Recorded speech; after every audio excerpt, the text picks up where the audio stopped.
investigation continues into the latest fire in downtown Des Moines.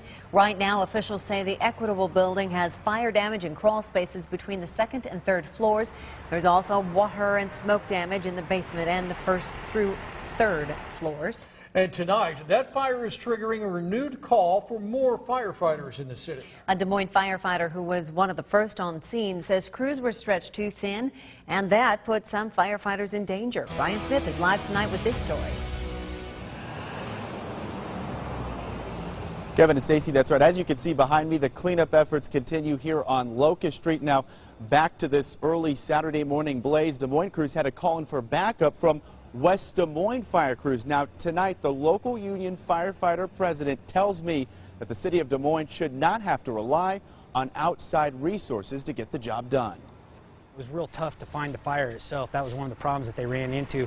Saturday's blaze spread through a crawl space between two floors in the downtown landmark. It was extremely hard to access. There were 3 layers of sheetrock in order to protect the building from fire. Joe Van Hollen was one of the first firefighters on scene. And those guys were in there working hard. All available crews responded, but it was an uphill battle throughout the morning.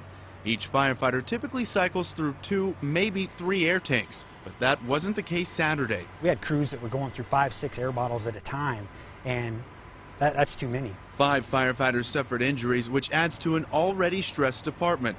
Van Hollen also serves as union president. He says DMFD is operating with record low staffing. The department employs 285 firefighters, down from 311 bodies 10 years ago. As of the night of the fire, we were 300 calls above where we were last year at this time. So our call volume's not going down. At the top of their priorities, the safety of our citizens.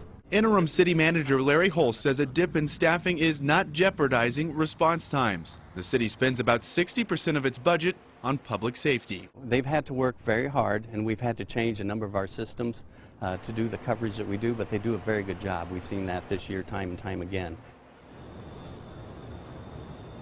Now, the city contends it is taking any staff shortage issue very seriously. In fact, the city recently commissioned a study to review all possible data and help try to figure out how to best distribute DMFD resources across the city of Des Moines.